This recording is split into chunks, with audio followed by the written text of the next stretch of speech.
Les potos de Dato, aujourd'hui une vidéo du dimanche, pas à l'extérieur sur un banc avec un café à emporter comme d'habitude.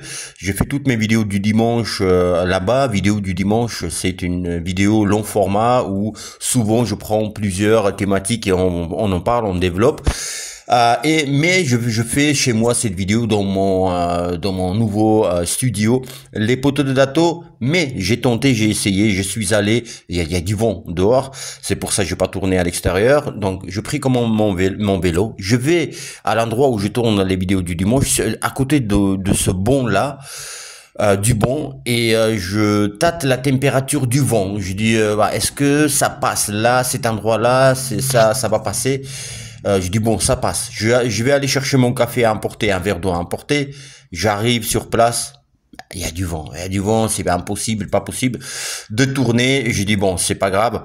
Enfin, c'est pas grave. Je vais tourner chez moi tranquille. C'est pas plus mal. Avec un verre d'eau, non pas café, un verre d'eau sur place. Du coup, les poteaux de Dato, aujourd'hui, il y a deux grandes thématiques et deux infos insolites.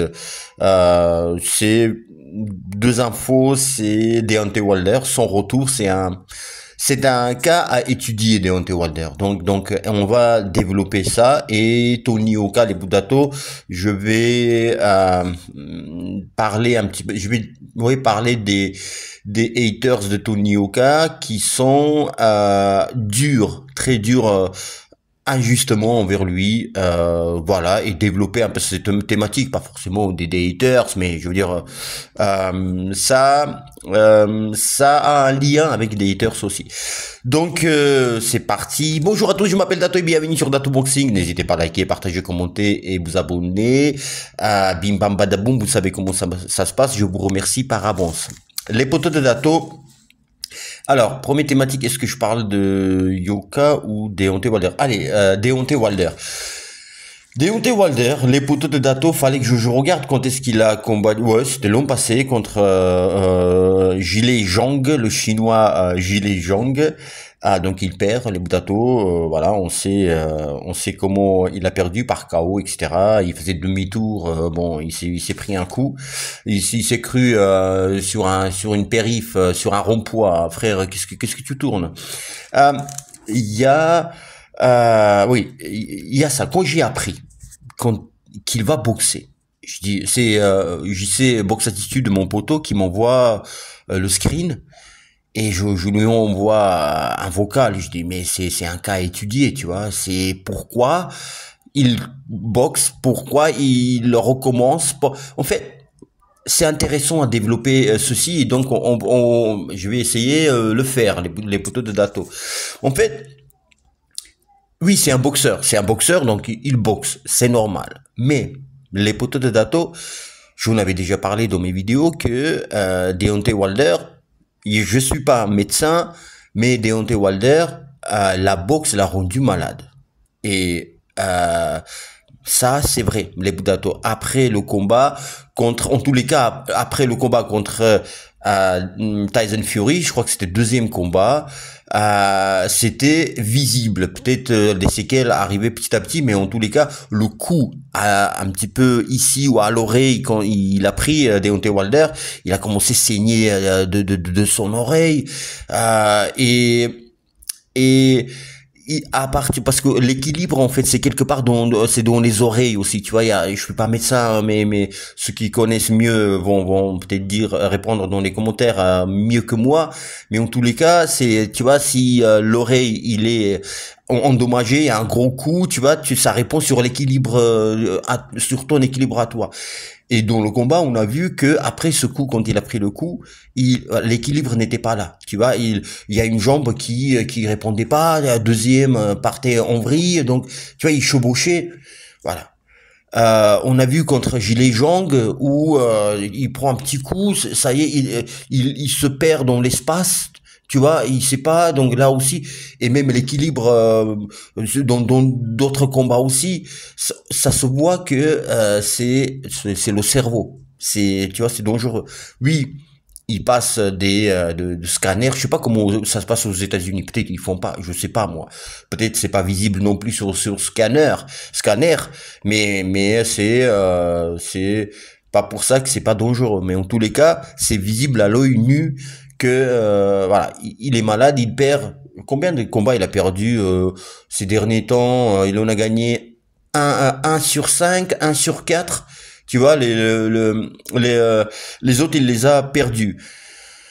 Et quand j'ai dit pourquoi tu reviens, déjà t'es malade. De deux, euh, c'est quoi la chance mondiale ou le fait d'être pendant plusieurs années invaincu et champion du monde, ça rend addictif. Tu veux absolument euh, avoir sentir ces sensations d'être champion. Est-ce que c'est l'argent aussi? Tu vois, il y a ces questions-là aussi. Est-ce que c'est l'argent qui fait venir les Budato? Ces boxeurs-là qui ont beaucoup d'argent, hein. Enfin vraiment énormément d'argent, les Budato, énormément d'argent. Ils ont, pardon, pas besoin de ça. Mais maintenant, euh, il y a pour ces poids lourds, hein, seulement pour les poids lourds, la boxe, si on parle de l'argent, tu vois, il revient pour l'argent, et on va parler après le titre, etc. Peut-être il rêve encore d'un titre, il espère en tous les cas d'un titre majeur, un titre de champion du monde. Donc l'argent. Euh, les poteaux de Dato, je me souviens quand j'ai fait un combat et mes amis ils rigolaient et je gagnais par KO par exemple en premier deuxième round et on m'a dit la somme ah on un round et demi t'as gagné tant d'argent. Je dis mais c'est pas un round et demi, c'est des années et des années des dizaines d'années d'entraînement. Donc c'est pas en 3 4 minutes tu vois. C'est pas en 4 minutes, 5 minutes que j'ai... Non. Mais maintenant, les grandes sommes, vous allez comprendre pourquoi j'ai dit ça. Et les grandes sommes qui gagnent les champions, les poids lourds en boxe, c'est oui, c'est mérité, bien sûr, parce que il y a toutes ces années-là, c'est pour ça que je vous disais, toutes ces années-là de sacrifice. Oui, mais c'est bon, c'est déjà rentabilisé. Tu vois, c'est rentabilisé plus. Tu vois, tu fais toutes ces années de sacrifice pour gagner un titre et par conséquent aussi de l'argent, ça va avec.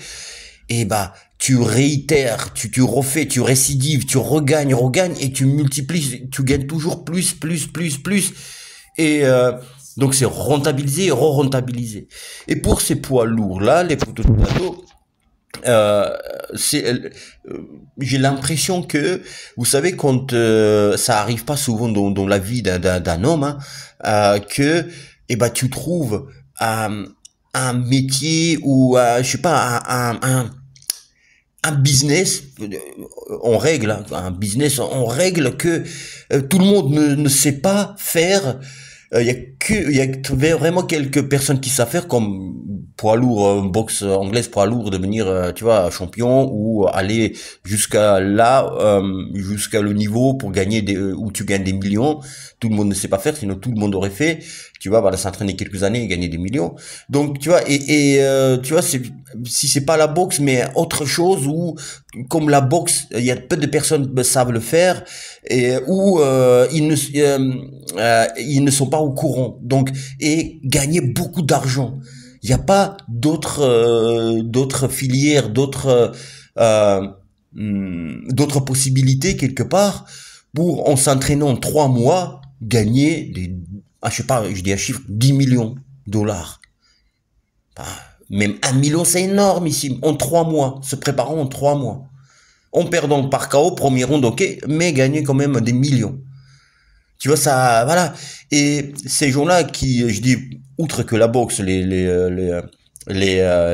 gens normaux, hein, comme moi et vous, et, et bah, tu as du mal à lâcher. Tu vois, l'argent tombe, tu vois, et le temps que les autres ils ne savent pas le faire, bah je vais tu vois, je vais oui, ne savent pas faire, je vais essayer de gagner plus possible, tu vois.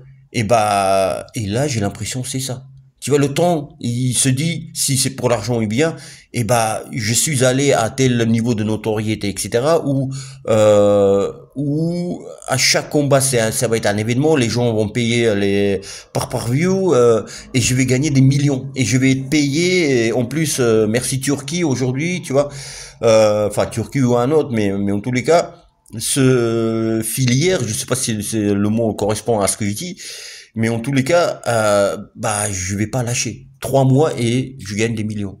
Pourquoi je dis 3 mois? Et je dis pas toutes ces années d'investissement, d'entraînement, etc. Parce qu'il a, je me répète peut-être, il a déjà rentabilisé tout ça, c'est bon. Ils ont pas besoin d'argent, non. Tout le monde a, enfin, besoin peut-être d'argent pour donner, besoin d'argent pour, je sais pas moi, mais en tous les cas, pour vivre et pour faire vivre tes enfants, tes petits-enfants, tes arrière-petits-enfants, c'est bon, ça suffit, tu vois, c'est bon. Donc, est-ce que c'est pour ça il revient? Si c'est pour l'argent, voilà, je sais pas si c'est ce qu'il se dit. Bah, le temps que j'arrive à gagner, on me donne des millions, bah j'arrive. 2, 3 mois de prépa, c'est bon. En plus, j'ai des chances de gagner. J'ai la puissance je m'appelle Deontay Wilder, tu vois. Je sais pas si c'est pour l'argent, tu vois. Mais parce que on peut revenir aussi pour les deux, le titre et l'argent, tu vois. Mais il y a un truc qui prime plus. Est-ce que c'est l'argent qui est motivation là-dedans? Parce que je penche plus pour l'argent que pour le titre. Et bonne transition, on va maintenant parler s'il espère toujours avoir un titre. Les poteaux de Dato, aujourd'hui, les poids lourds, il y en a beaucoup et c'est une génération des poids lourds très talentueuse, les Dato d'aujourd'hui. Et je vais pas beaucoup développer sur ça parce que je vais parler quand je vais parler de Tony Oka. Et c'est difficile aujourd'hui de devenir champion du monde. Parce que déjà, à quoi bon, comment on va te donner une chance mondiale? Je sais même pas au niveau classement où il se situe, Deontay Wilder, mais à quoi bon?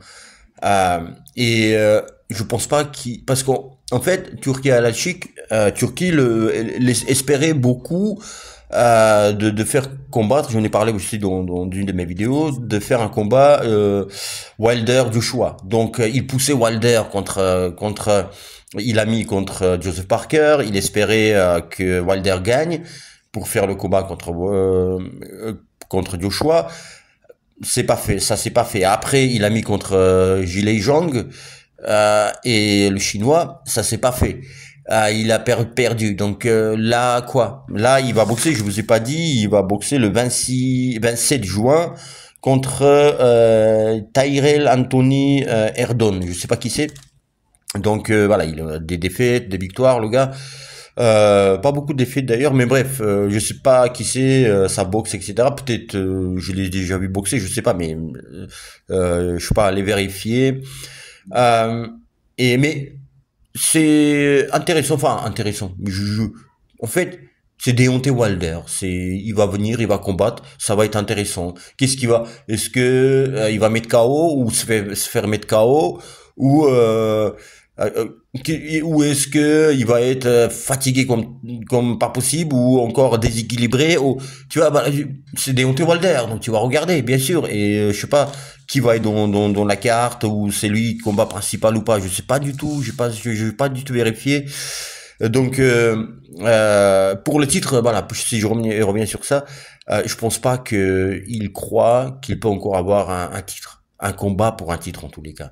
Je ne pense pas parce qu'il y a tellement, il a 39 ans, les Boudato 39 ans et presque et demi. Donc tu vois, il va sur ses 40 et puis c'est bon, t'as tout eu. Bah, c'est bon, tu vois, t'as tout eu. La gloire, l'argent, des titres. Et t'as 40 ans. C'est bon, non je pense.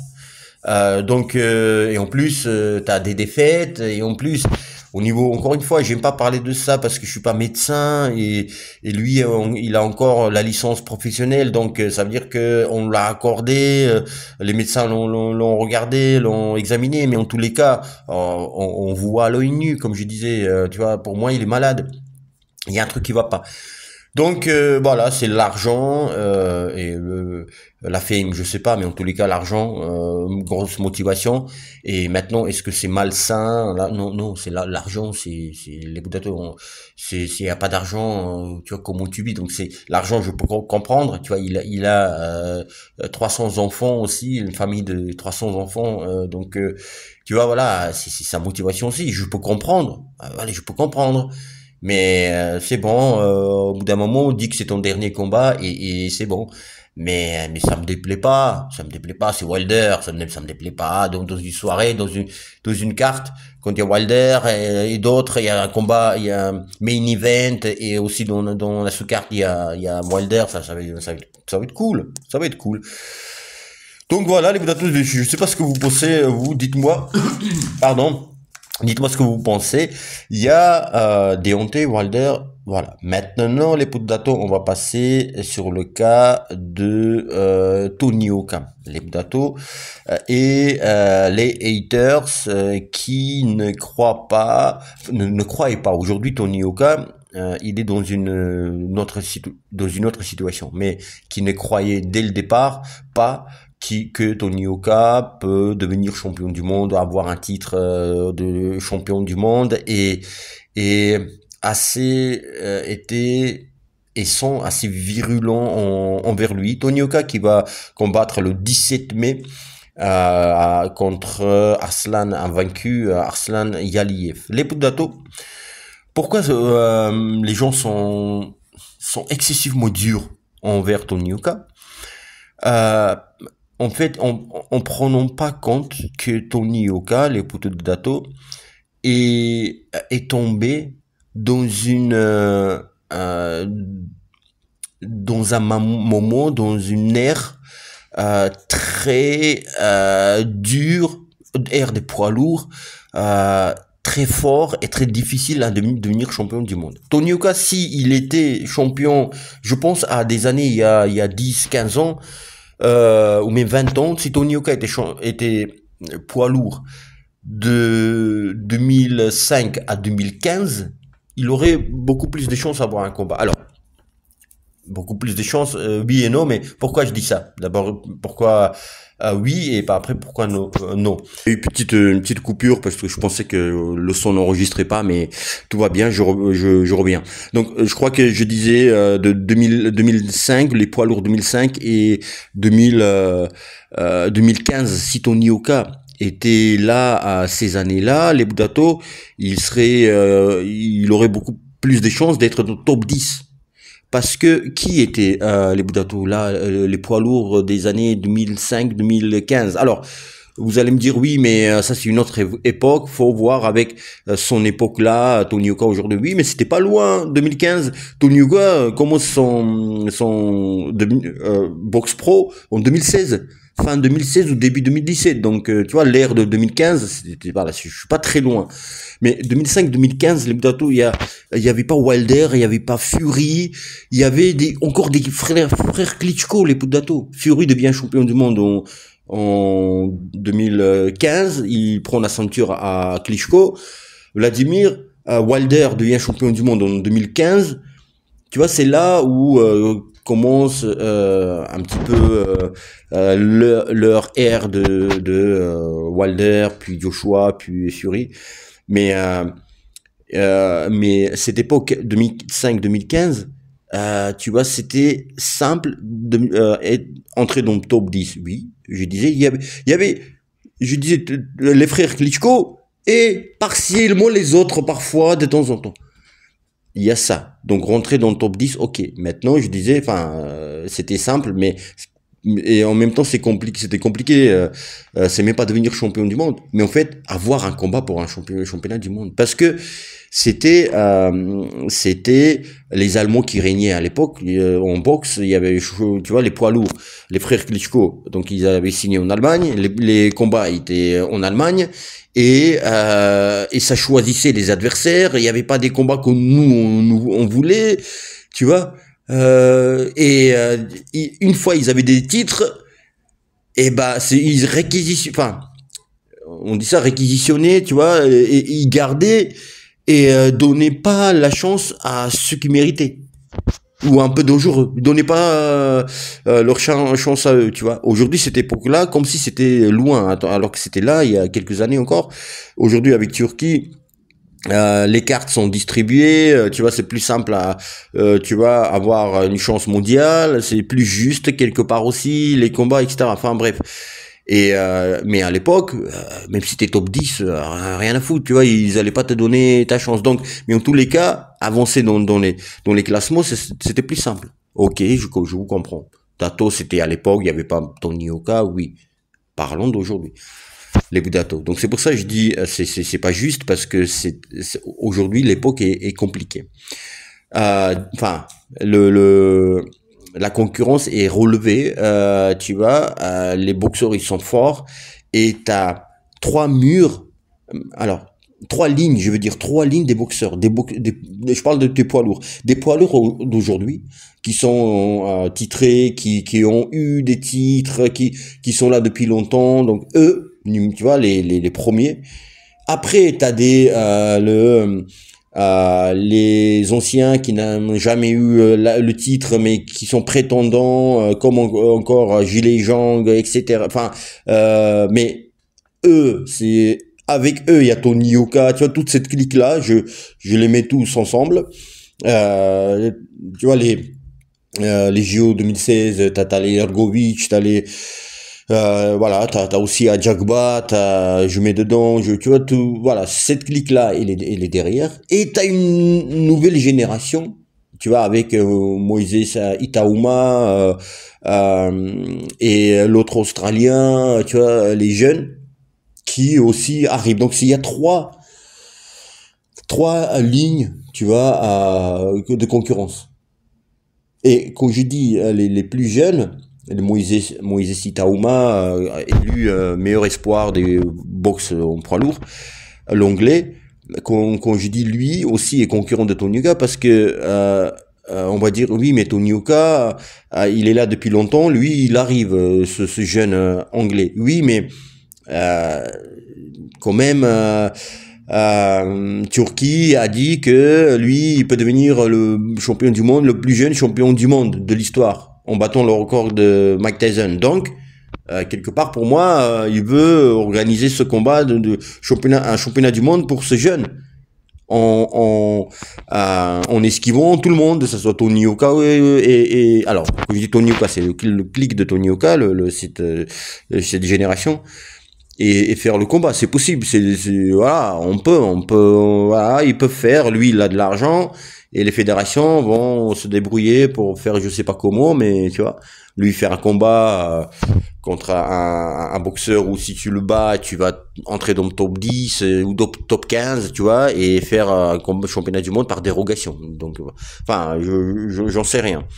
Mais et voilà, Tony Yoka, il est dans cette génération-là, les Budato, des combattants vraiment forts, mais et en même temps aujourd'hui t'as plus des chances d'avoir c'est difficile.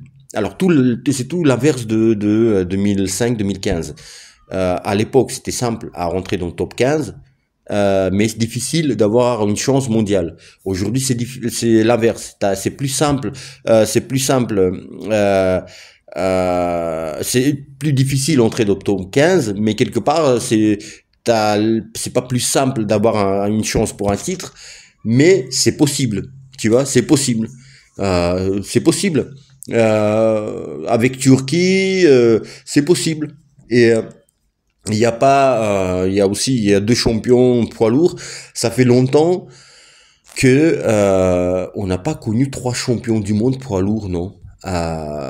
3 champions, c'était quand les 3 ceintures chez 3 boxeurs différents, je sais plus, il faut que je vois, ça serait intéressant aussi, tu vois, parce que là, il y a que Usyk 3 ceintures euh, Daniel Dubois, DD International, une ceinture. Enfin, juste une petite aparté. Donc, voilà, c'est les Budato. Sur Tony Oka, c'est une ère très très dure, les concurrences relevées. Et voilà. Voilà ce que je voulais dire, que c'est... les gens, ils pensent pas à ça. Tu y vas, Tony, voilà, il perd, oui. Mais avancer aujourd'hui, c'est beaucoup plus compliqué parce que vous voyez pas les poteaux de Dato, t'as des Cabayel et t'as des autres, c'est relevé, c'est relevé vraiment. Voilà les poteaux de Dato. Il y a maintenant, on va passer à 2 infos insolites. Première, je vais juste vous donner une info et l'autre on va un peu développer. Première info, les Budato, insolite. Ex-champion d'Angleterre, je sais pas de quelle catégorie, super moyen ou je sais plus, Lennox Clark a pris 6 ans de prison ferme. Les poteaux de Dato. On s'en fout on sait pas qui c'est Lennox Clark, mais ce qui est intéressant, c'est que c'est l'info en fait. C'est pourquoi il a pris 6 ans de prison. Les poteaux de Dato, lui, ce gars, il vendait pas de la drogue, il fournissait les dealers. Bon, quand tu fournis les Budato, t'es grossiste, non? Il était grossiste. Les Budato, il fournissait les dealers et il était en cavale en Irlande, en Thaïlande, au Mexique. Après, il s'est dit bon, j'ai plus d'argent, je vais revenir en Angleterre et bim. Voilà, on le ferme et maintenant il est enfermé et bah écoute, c'est comme ça la vie, hein. Voilà, tu payes quand tu fais des bêtises. Deuxième info insolite, les poteaux de Dato, Kostia, attends, pourquoi, non, c'est le père, je vais parler de son fils. Le fils, comment il s'appelle, le fils de Constantine Tu, Timothée, Tim Tu, ouais, Tim Tu,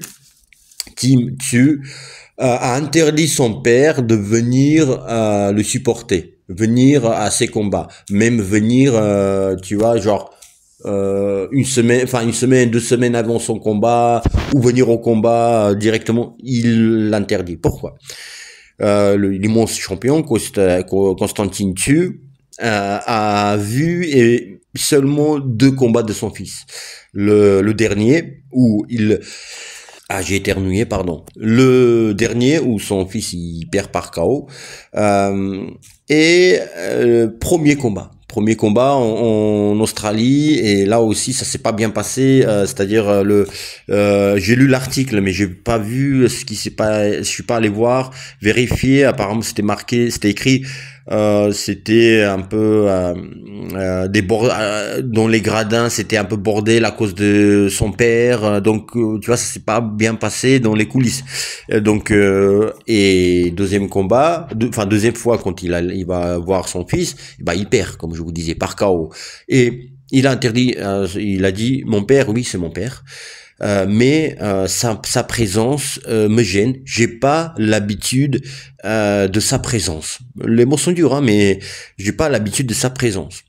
Et pourquoi je dis on va développer un petit peu le Budato, c'est que les sportifs en général ils sont superstitieux, et les boxeurs aussi. Les Budato, il dit Tim Tu, il dit en fait quand t'es un boxeur pro, tu dois, si tu veux performer comme Tim Tu, tu deviens un robot. C'est-à-dire que tout est calculé, tu sais ce que tu fais chaque jour, tu vois, les jours se ressemblent et tu fais mieux en mieux, tu vois, même si les jours se ressemblent, mais tu fais et c'est robotique, mais tu performes dans ce robotisme, tu veux que ça soit nickel, aucun problème dans la journée, tout soit lisse, pas perdre du temps à aller se promener avec quelqu'un, machin. Mon père il est venu, oui papa, je te consacre du temps, on s'en fout, tu vois, il veut pas ça. Tu vois, tout doit être réglé et il dit, tu vois, mais mon mode ce que je fais quand je me prépare, en fait, quand mon père il arrive, bah je fais des choses différentes. Tu vois que j'ai pas l'habitude de faire. Je sais pas moi, je sais pas, c'est peut-être des dîners, peut-être aller au resto, peut-être se promener, peut-être parler un peu plus que d'habitude, être à l'écoute, tu vois, pas se reposer comme il faut, tu vois, ces petites choses qui peuvent te sortir de ces rails de robotisme. Et bah lui, quand je dis superstitieux et un sportif et un boxeur, c'est que d'autant plus que quand son père il était là, et bah ça s'est mal passé. Donc il se dit, écoute, pourquoi ça s'est mal passé? Parce que bah là j'ai pas fait ça, mais pourquoi? Ou au contraire, j'ai fait ci, j'ai fait ça que j'ai pas d'habitude de faire, mais j'ai fait ça parce que mon père il était là. Donc aussi j'ai une pression un petit peu mentale et tout ça et voilà, ne viens pas mon père, ne viens pas. Voilà les Budato parce que on dit le sport beaucoup c'est ici, pas importe de sport, c'est dans la tête et quand c'est déréglé, tu vois, cette matrix là est déréglée un petit peu, t'es pas bien. Et encore d'autant plus que un sportif et encore plus un boxeur quand il perd il a besoin bon sang euh, besoin de trouver pas un coupable mais des raisons qui vont lui convenir et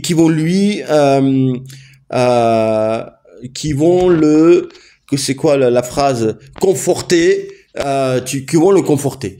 Tu vois que j'ai perdu, mais pourquoi dire que j'ai perdu parce que je suis faible? Non. Tu vois, c'est difficile. Donc tu t'essayes de chercher, te convaincre. C'est comme ça. La psychologie marche comme ça et c'est beaucoup ici le sport, je vous disais.